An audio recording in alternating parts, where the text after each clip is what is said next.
નમસ્કાર મિત્રો, ધોરણ 9 વિષય હિન્દી આપણે પાર્ટ 2 ન્યાયમંત્રી ના સાહિત્ય પ્રકાર છે કહાની ના લેખક છે સુદર્શન અને સુદર્શનનું મૂળ નામ જે છે બદ્રીનાથ શર્મા. આપણે પ્રથમ વિડીયો જોયો છે અને પ્રથમ વિડીયોની અંદર આપણે જે મુખ્ય પાત્ર જે છે શિશુપાલ અને સમ્રાટ અશોક वच्चे की कहानी जो है कि न्याय कैसा होना चाहिए, न्याय गरीब इंसान हो या कोई धनवान इंसान हो, सभी को समान रूप से न्याय मिले, यह कहानी का मुख्य हेतु है. तो हमने देखा है कि शिशुपाल को सम्राट अशोक अपने राजदरबार में बुलाते हैं और उसे न्याय मंत्री के रूप में घोषित करते हैं. वहाँ तक हमने कहानी को अगले वीडियो में देखा था. आज इस कहानी को यहाँ से आगे लेके जाएंगे. पेज नंबर 3 पर हमने देखा, आज पेज नंबर 4 में चलेंगे. तो जरा ध्यान से सुनिएगा कि कहानी आगे कैसे हो सकती है. न्याय मंत्री बनने के बाद शिशुपाल का जो कर्तव्य है वह किस प्रकार अदा करते हैं, इसको हम आज देखने का प्रयत्न करेंगे. लगभग एक महीने बाद किसी ने रात में एक पहरेदार की हत्या कर दी. शिशुपाल के न्याय मंत्री बनने के बाद एक महीना बीत गया और एक महीने के बाद किसी ने रात के समय एक पहरेदार की हत्या कर दी. शिशुपाल चिंतित हो जाता है. देखते हैं क्या होता है. सुबह होते ही यह बात चारों ओर फैल गई कि किसी पहरेदार की हत्या की खबर सुबह होते हुए चारों ओर फैल गई. लोग बड़े हैरान थे कि शिशुपाल जैसा न्याय मंत्री हो और किसी की हत्या हो जाए, इससे लोग परेशान हो जाते हैं. देखते हैं क्या होता है. शिशुपाल की तो नींद ही उड़ गई. यहाँ पर नींद ही उड़ जाना मतलब कि मुहावरा है, अधिक परेशान हो गए. शिशुपाल अधिक परेशान हो जाता है क्योंकि शिशुपाल ने वादा किया था कि समाज में या अपने राज्य में किसी भी प्रकार की अनिच्छनीय घटना, मतलब कि खराब घटना नहीं होगी, लेकिन यहाँ पर एक पहरेदार की हत्या होना शिशुपाल के लिए चिंता के विषय बन जाता है. इसलिए उससे नींद नहीं आती. देखते हैं क्या होता है. उन्होंने खाना पीना छोड़कर अपराधी का पता लगाने में रात दिन एक कर दिया. खाना पीना छोड़ दिया और अपराधी का पता लगाने में उन्होंने रात दिन एक कर दिया. रात दिन एक करना मतलब कठिन परिश्रम करना. कठिन परिश्रम करके उस अपराधी का पता लगाने का उन्होंने प्रयत्न किया. देखते हैं कि क्या हुआ. बहुत प्रयत्न करने के बाद जब अपराधी का पता चला तो शिशुपाल के आश्चर्य का ठिकाना न रहा. आश्चर्य का ठिकाना न रहना मुहावरा है, अधिक आश्चर्य होना. जब शिशुपाल ने पूरी जांच की तब पता चला कि अपराधी कौन है और वो अपराधी का चेहरा सामने आने से शिशुपाल को अधिक आश्चर्य हुआ. क्या आश्चर्य हो, देखते हैं. जो स्वयं सम्राट ने उस पहरेदार की हत्या की थी. राजा सम्राट ने उस पहरेदार की हत्या की थी, इसलिए शिशुपाल को अधिक आश्चर्य हुआ. सम्राट को अपराधी घोषित करना बहुत ही कठिन काम था. राजा सम्राट अशोक को अपराधी घोषित करना बहुत मुश्किल कार्य था. क्यों? क्योंकि वो राजा थे और न्याय मंत्री उसका सेवक. इसलिए न्याय मंत्री या शिशुपाल के लिए उसे अपराधी घोषित करना बहुत कठिन था. फिर भी वह साहस करते हैं. उनके शिशुपाल के लिए न्याय सर्वस्व होता है, इसलिए वो क्या करते हैं, देखते हैं. शिशुपाल करे भी तो क्या करे. एक और वे न्याय मंत्री थे और दूसरी ओर सम्राट के सेवक. एक बाजू न्याय मंत्री હતા અને બીજી બાજુ સેવક હતા अपराधी. અને अपराधीને ઘોષિત કરવું मतलब सम्राट अशोक ने अपराधी घोषित કરવું शिशुपाल માટે ખૂબ મુશ્કેલ કાર્ય હતું. છતાં પણ પ્રયત્ન કરે. પણ એના માટે શું ડિસિઝન લઈ છે? જો परंतु न्याय की दृष्टि में सम्राट हो और साधारण व्यक्ति में कोई अंतर नहीं होना चाहिए.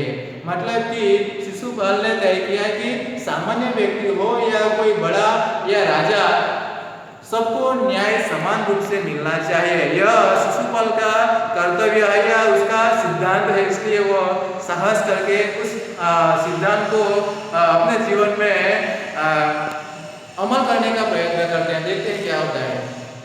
अगले दिन शिशुपाल दरबार में पहुंचे. तीसरा दिवस से शिशुपाल राज दरबार में पहुंचे छे. सम्राट अशोक सिंहासन पर बैठे हुए. सिंहासन मतलब सिंह की आकृति वाला आसन, वहां सम्राट अशोक बैठे हुए हैं. आते ही उन्होंने शिशुपाल से पूछा, अपराधी का पता चला? जैसे ही राज दरबार में पहुंचे शिशुपाल, तुरंत राजा ने प्रश्न किया कि क्या अपराधी का पता चला? न्याय मंत्री ने साहस पूर्वक कहा.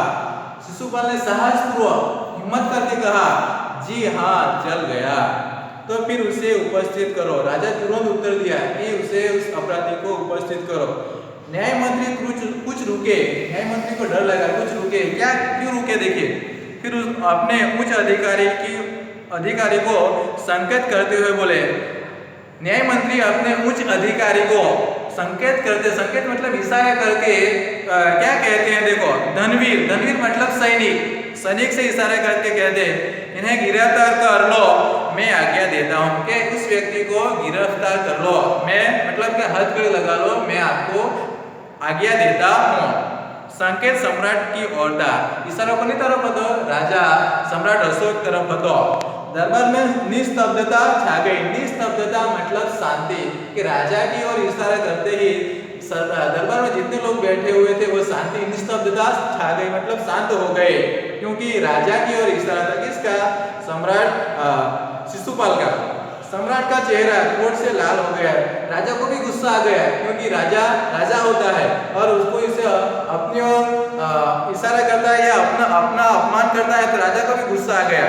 वे सिंहासन से खड़े हो गए और बोले, इतना साहस! सिंहासन के ऊपर से खड़े हो गए और शिशुपाल की ओर इशारा करते हुए कि मेरे तरफ इतना साहस किया आपने। आगे क्या होता देखिए। न्याय मंत्री ने ऐसा भाव प्रकट किया जैसे कुछ सुना ही नहीं। शिशुपाल भी होशियार था, उन्होंने कुछ सुना ही नहीं ऐसा करके, अनसुना करके अपना कार्य शुरू किया। देखो क्या कर रहे हैं वो। उन्होंने अपने शब्दों को फिर दोहराया। अपने जो शब्द थे उसे फिर से दोहराने का प्रयत्न किया। कैसा शब्द? कि धनवीर, देखते क्या हो, अपराधियों को गिरफ्तार करो। जो सैनिक के धनवीर थे उनकी ओर इशारा करते हुए कहा कि देखते क्या, उन्हें गिरफ्तार कर लो। दूसरे ही क्षण सम्राट के हाथों में हथकड़ी लग गई। क्षण मतलब समय, बीजी क्षणे राजा सम्राट अशोक ने हथकड़ी लागी जाए छे। न्याय मंत्री ने कहा, अशोक, तुम पर पहरेदार की हत्या का आरोप लगाया जाता है। शिशुपाल कही छे, न्याय मंत्री की ओर से कहा जाता है कि राजा सम्राट अशोक તમારા ઉપર એક પહરેદારની હત્યાનો આરોપ લગાવવામાં આવે છે, તમે શું સ્વીકારો છો? तुम इसका क्या उत्तर देते हो? તમે સીનો શું જવાબ આપો છો? सम्राट होठ काट कर रह गए। सम्राट पर होठ काट कर रह जाना मतलब कि थोड़ा लज्जित होना, शर्म महसूस करना है, क्योंकि राजा होते हुए किसी की हत्या करना एक राजा के लिए शर्मनाक घटना होती है, इसलिए वो होठ काटते रह गए। न्याय मंत्री ने कहा, अशोक, न्याय मंत्री ने फिर पूछा, तो तुम अपराध स्वीकार करते हो? न्याय मंत्री फरी पाछे राजा ने पूछे છે કે તમે अपराध स्वीकार करो છો? हाँ, मैंने उसे मारा अवश्य। राजा स्वीकार कर ले છે અને કહે છે, हाँ, मैंने हत्या करी છે, पर उदंडता, उदंड मतलब अविवेकी, कि वो पहरेदार जो था वो अविवेकी था, उदंड स्वभाव था उसका। सम्राट का उत्तर था, सम्राट ने जवाब હતો, वह उदंड था या नहीं, तुमने एक राज कर्मचारी की हत्या की है। शिशुपाल पर કહે છે કે वे अविवेकी उदंड હોય બરાબર છે, પણ તમે એક રાજ કર્મચારીની હત્યા કરી છે એટલે તમે ગુનેગાર છો। शिशुपाल राजाને કહે છે, तुम अपराधी हो, कि તમે ગુનેગાર છો, तुम्हें मृत्युदंड दिया जाएगा, कि તમને मौतની સજા અવશ્ય આપવામાં આવશે। ન્યાય મંત્રીને નિર્ણય किया। ન્યાય મંત્રીએ પોતાનો નિર્ણય જાહેર સભામાં કર્યો। આગળ શું થાય છે? સભા में સન્નાટા छा गया, કે બધે જે રાજ દરબાર છે એની અંદર શાંતિ છવાઈ ગઈ। એટલા માટે શાંતિ છવાઈ ગઈ કે એક રાજાને અપરાધી ઘોષિત કર્યો અને એને ફાંસીની સજા સુનાવી। न्याय मंत्री का निर्णय सुनकर सम्राट ने सिर झुका लिया। राजा को भी थोड़ी शर्म महसूस हुई। सिर झुकाना मतलब लज्जित होना। वे तो स्वयं शिशुपाल की परीक्षा में सफल हो गए। सम्राट अशोक ने जो शिशुपाल की परीक्षा लेने का जो साहस किया उसमें वह सफल हुए। सम्राट का हृदय ऐसे व्यक्ति को पाकर गदगद हो रहा था। सम्राट अशोक ने भी शिशुपाल जैसे एक कर्तव्यनिष्ठ व्यक्ति को पाकर उनका जो भाव विभोर था वो खुश हो गए। गदगद होना मतलब भाव विभोर होना। भाव विभोर मतलब कि रडवा जेवुं थई जवुं, એટલું લાગણીશીલ થઈ જવું કે मैंने एक साचा व्यक्ति की पसंदगी करी है। आगे शू थई जो तभी न्याय मंत्री का संकेत पाकर एक कर्मचारी सम्राट अशोक की सोने की मूर्ति लेकर उपस्थित हो गया। त्यार पछी न्याय मंत्रीना इशाराथी एक सैनिक एक सोनानी मूर्ति અને પણ सम्राट अशोकनी मूर्ति लईने उपस्थित थाय छे। शुं थाय छे जो न्याय मंत्री ने खड़े होकर कहा, न्याय मंत्री जे शिशुपाल છે એ ઊભો થઈને કહે છે, શું કહે છે? જો સજ્જનો, જે રાજમાં બેઠેલા છે એ લોકોને સંબોધન કરીને કે સજ્જનો, यह सच है कि मैं न्याय मंत्री हूं, आ बात साची है कि हूं न्याय मंत्री छूं, और यह भी सच है कि अपराधी को दंड मिलना चाहिए। ये पण साची बात है कि तमने अपराधी ने दंड મળવો ખૂબ જરૂરી છે, પરંતુ अपराधी કોઈ નહીં, स्वयं सम्राट પણ अपराधी કોઈ નથી, એક રાજા છે, એટલે એમના માટે યોગ્ય વ્યવસ્થા કરવી જોઈએ। શું છે? જો શાસ્ત્રોं में राजा को ईश्वर का रूप माना गया है, કે શાસ્ત્રો આપણા જે ધાર્મિક સાહિત્ય છે એની અંદર રાજાને ભગવાનનું સ્વરૂપ માનવામાં આવ્યું છે, એટલે ભગવાનના સ્વરૂપ સમાન રાજાને આપણે સજા આપી શકતા નથી। शास्त्रों में राजा को ईश्वर का रूप माना गया है, इसलिए उसे ईश्वर ही दंड दे सकता है। એટલા માટે એમને ભગવાન જ સજા આપશે, ઈશ્વર દંડ આપશે, આપણે એને દંડ આપી શકતા નથી। કોણ એવું કહે છે? શિશુપાલ। કોને? રાજ દરબારમાં બેઠેલા બધા લોકોને સંભળાવે છે। दंड दे सकते हैं। अतएव मैं आज्ञा देता हूं कि मैं आज्ञा आपू छूं के हूं आदेश आपू छूं के सम्राट को चेतावनी देकर छोड़ दिया जाए, कि सम्राट अशोक ने चेतावनी आपीने એને છોડી મૂકવામાં આવે, और उनके स्थान पर इस सोने की मूर्ति को फांसी पर लटका दिया जाए, जिससे लोगों को शिक्षा मिले। क्या सोनानी मूर्ति जे छे ए सोनानी मूर्तिने फांसीनी सजा पर लटकाई देवामां આવે, फांसीना माचड़ा पर लटकाई देवामां આવે, એટલા માટે કે લોકોને એ શિક્ષા મળે, એ શિક્ષણ મળે કે અપરાધીને ગુનેગાર દરેક વ્યક્તિને સજા મળે ને મળે। अंतिम पैराग्राफ। न्याय मंत्री का न्याय सुनकर लोग जय जयकार कर उठे। न्याय मंत्री नो न्याय सांभळीने लोको शिशुपालने जय जयकार करवा लाग्या, जय जयकार कर उठे। जब सब लोग चले गए तो शिशुपाल ने राजमुद्रा सम्राट अशोक के सामने रख दी और बोले, બધા ચાલ્યા ગયા પછી શિશુપાલે જે રાજમુદ્રા હતી, રાજમુદ્રા કોને આપી દે છે? રાજાને આપી દે છે। શું કહે છે? મહારાજ, यह राजमुद्रा वापस ले लो, કે આ રાજમુદ્રા જે છે એ તમે વાપસ લઈ લો। मुझसे यह बोझ नहीं उठाया जाएगा। मुझसे आ बोझ, बोझ એટલે આ જવાબદારીના અર્થમાં છે કે આ જવાબદારી મારાથી ઉઠાવી શકાય એમ નથી। अशोक ने सम्मान भरी दृष्टि से उसकी ओर देखा। मान सम्मान साथे अशोक की तरफ शिशुपाल तरफ जुए छे। देखते हुए गदगद कंठ से कहा, रड़वा जेवा अवाज साथे कहे छे, શું કહે છે? आपने मेरी आंखें खोल दी, कि मारे तमे मारी आंखों खोल दी। आंखें खोल देना मुहावरा है, उसका अर्थ होता है कि सच्ची परिस्थिति या वास्तविक परिस्थिति का ज्ञान होना। आपका साहस प्रशंसनीय है, कि शिशुपाल तमारो साहस जैसे खूब प्रशंसा करवा लायक है। यह बोझ आपके अतिरिक्त और कोई नहीं उठा सकता, कि आ बोझ जे छे, आ जे जवाबदारी छे ए जवाबदारी शिशुपाल तमारा सिवाय कोई उठावी सके एम नथी। न्याय मंत्री निरुत्तर हो गए। न्याय मंत्री शिशुपाल ने कोई जवाब आपी शक्या नहीं, निरुत्तर થઈ ગયા। આમ આપણી આ કહાની સરસ મજાની શિશુપાલ અને સમ્રાટ અશોક વચ્ચે, સમ્રાટ અશોકને એક સાચા ન્યાય મંત્રીની જરૂર હતી અને શિશુપાલને એક સાચા ન્યાય માટેની જે લડત હતી, અથવા તો સાચો ન્યાય કોને કહેવાય એની જે વાત હતી એ પ્રૂફ કરવાની, એટલે સાબિત કરવાની એની તમન્ના હતી। તો બંનેનું કર્તવ્ય અહીંયા પૂરું થાય છે। અહીંયા સાચો ન્યાય સામાન્ય માણસ હોય કે ધનિક વ્યક્તિ હોય, બધાને મળી રહે, તે આ કહાનીનો મુખ્ય હેતુ છે।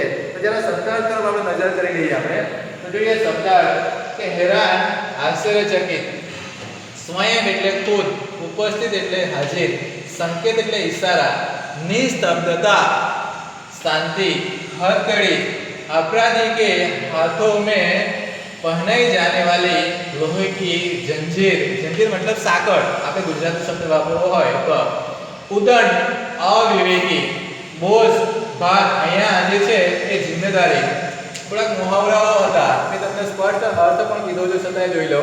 नींद टूट जाना, बहुत चिंतित होना, रात दिन एक करना, कड़ी मेहनत करना, आश्चर्य का ठिकाना न रहना, बहुत आश्चर्य होना, होठ काटना, क्षोभ प्रकट करना, सिर झुकाना, लज्जित होना, गदगद होना, भाव विभोर होना, आंख खोल देना, सही परिस्थिति समझना अथवा सच्चाई का ज्ञान कर देना। અહીંયા આપણે ઉપસર્ગનું પણ એક ચેપ્ટર આપણે અલગથી ચલાવવું અને થોડાક ઉપસર્ગ અને પ્રત્યય, આ બે વ્યાકરણના ટોપિક છે, એ આ પાઠની અંદર હતા એટલા માટે મેં તમને સમજાવવાનો પ્રયત્ન કરીશ. અતિથિ, અ ઉપસર્ગ છે તિથિ, તિથિ મૂળ શબ્દ છે, અ ઉપસર્ગ છે એટલે એનો થઈ અતિથિ. સ્વાગત, સુ ઉપસર્ગ છે અને આગત મૂળ આગત શબ્દ, આગત એટલે આવું સ્વાગત. સાધારણ, અ ઉપસર્ગ છે અને સાધારણ, અસાધારણ, અ એ ઉપસર્ગ છે અને સાધારણ એ મૂળ શબ્દ છે. અન્યાય, અ એ ઉપસર્ગ છે અને ન્યાય એ મૂળ શબ્દ છે. ન્યાયની અંદર અ જોડવાથી એ અન્યાય શબ્દ નવો શબ્દ બને. ઉપસર્ગની આપણે વ્યાખ્યા જાણીએ છીએ કે મૂળ શબ્દને આગળ લાગવાથી અર્થમાં પરિવર્તન થાય એને આપણે ઉપસર્ગ કહી શકીએ. આગળ જો સુપ્રબંધ, સુ એ ઉપસર્ગ છે, પ્રબંધ, પ્રબંધ એટલે વ્યવસ્થા, સુ એટલે સારી, સારી વ્યવસ્થા થાય એવું સુપ્રબંધ. પ્રત્યય, પ્રત્યયની આપણે વ્યાખ્યા જોવી હોય તો મૂળ શબ્દને પાછળ લાગવાથી એના અર્થમાં પરિવર્તન થાય તો એ આપણે પ્રત્યય તરીકે ઓળખી શકીએ. અપરાધી, અપરાધ મૂળ શબ્દ હતો અને સાથે શું જોડ્યું? ઈ શું છે? પ્રત્યય, તો અપરાધી શબ્દ બન્યો. પહેરેદાર, પહેરા એ જે મૂળ શબ્દ છે, દાર જે છે એ પ્રત્યય છે, બરાબર. શિશુપાલ, શિશુ મૂળ શબ્દ છે અને પાલ એ પ્રત્યય છે. અવિવેકી, અવિવેકી, અવિવેક મૂળ શબ્દ છે અને ઈ જે છે એ એનો પ્રત્યય છે. આ રીતના વ્યાકરણના ઉપસર્ગ અને પ્રત્યયના થોડા શબ્દ તમને, આમ તો વ્યાકરણના અલગ ટોપિકમાં આ વસ્તુ સમજાવેલી છે પણ ફરી પાછું અહીંયા પાઠના સંદર્ભમાં તમને સમજાય છે. વિદ્યાર્થી મિત્રો, આપણો અહીંયા પાઠ પૂરો થાય છે. હું તમને સ્વાધ્યાય લેખન માટેનો એક અલગથી પીક પાડીને મોકલાવું છું, તો એમાંથી સ્વાધ્યાયનો પ્રશ્ન તમે લખી અને નોટમાં તૈયાર રાખજો. હું જરૂર પડે તમને સ્કૂલે બોલાવીને ચેક કરીશ, બરાબર? ઓકે.